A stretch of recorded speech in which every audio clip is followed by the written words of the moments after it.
With great power comes great responsibility, and with a great movie comes a great amount of overthinking it by the fans. And by all accounts, Spider-Man Homecoming was a pretty great movie, so it's no surprise that legions of Marvel Cinematic Universe fans have cooked up their own fan theories about this latest iteration of Peter Parker. Now, this particular fan theory is actually among the most heartbreaking I've encountered to date, and it may change the way you view not only Spider-Man Homecoming, but Captain America Civil War and Avengers Infinity War as well. If you thought Peter didn't feel well after the Snapture, then buckle up because your heart might not survive the trip. Because today's episode of the Dan Cave is all about the saddest Uncle Ben theory I've heard so far. So let me just ask you one question. Are you ready?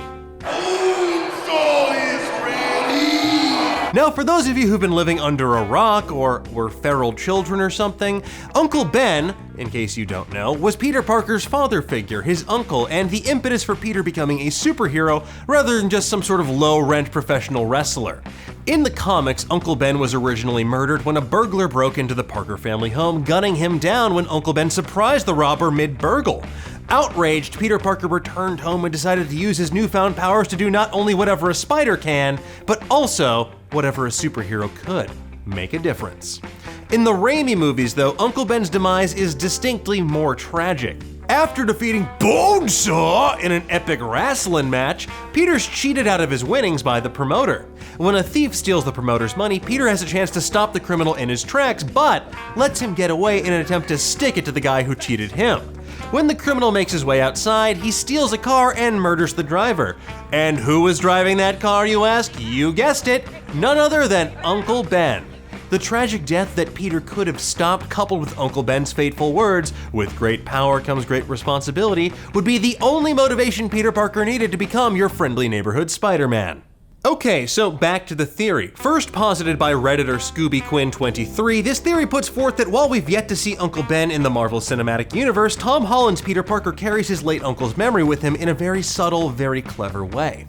Remember all those really old movies like The Empire Strikes Back and Aliens that Peter loves to reference? Well, guess who first sat little Peter down to make sure he watched those cinema classics in the first place? That's right, Uncle Ben. My theory is that Uncle Ben was a film nut and he loved sharing his favorite movies with Peter, wrote ScoobyQuinn23. All of the references Peter has used so far are from really old movies that would have come out when Uncle Ben was around 20 based on Aunt May's age. Sure, Peter could have seen all those movies on his own, especially Star Wars, but I've met kids from his generation that have never seen Wizard of Oz or Back to the Future, let alone Aliens or Ferris Bueller. So all these movies made an impact on a young Uncle Ben, some of which he may have even seen in the theater with Peter's father. Oh God. So he showed them to Peter, and Peter loved most of them, but not all of them, judging by his remarks on Footloose. Yeah, dancing couldn't save a town. That's dumb as hell. Let's dance! And just in case you weren't sad enough already, the theory also puts forth that the film by Peter Parker that Petey Boy's making at the beginning of Homecoming is for an audience of one, an audience that will never actually get to see this movie: Uncle Ben. And why did he film it? And I quote, "Peter found himself right in the middle of the kind of movie Uncle Ben would have loved, so he just had to film it." Whew! Yikes, Mr. Stark, I don't feel so good. Some commenters should take things a step further and thinking that things might get even sadder in the sequel. They're wondering if, given Mysterio's special effects and movie magic background, the villain formerly known as Quentin Beck will strike a particularly emotional chord when Peter suits up to take him down in 2019's Spider-Man Far From Home. That is, of course, presuming that Peter isn't just a pile of dirt in a Ziploc bag by then. Usually it feels good to make that joke, but today I just feel bummed. God. Can a spider cry? I don't know, ask Kyle Hill. But what do you think? Do you buy this fan theory? Who do you think should play Uncle Ben in the MCU? What movie do you think Peter's gonna reference next? Let me know in the comments below and give me the saddest thumbs up of 2018 while you're there.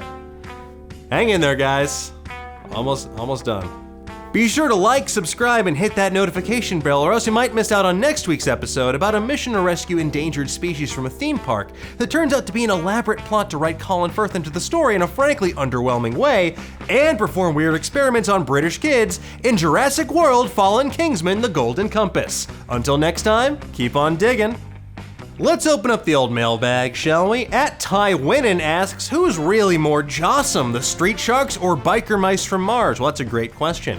Now, in the wake of Teenage Mutant Ninja Turtles, there were all types of jacked up anthropomorphic creatures with attitude and an appetite for fast food that took to our nation's airwaves and polluted my young mind with absolute nonsense. If you want to learn more, check out Hector Navarro's new episode of Animation Investigation. Now, while I think that the biker mice from Mars are maybe a more effective fighting force, your question pertains to awesomeness alone, so I have to do what my colleague and adult son Kyle Hill would do and look at the facts. The street sharks, if you look at their musculature and their physiognomy, are mostly mouth. It's a horrifying amount of their body. Now that fact alone means they are technically more jawsome by default. But what do you think? Which anthropomorphic animal gang is the most jawsome of them all? Let me know in the comments below and I'll see you guys next time.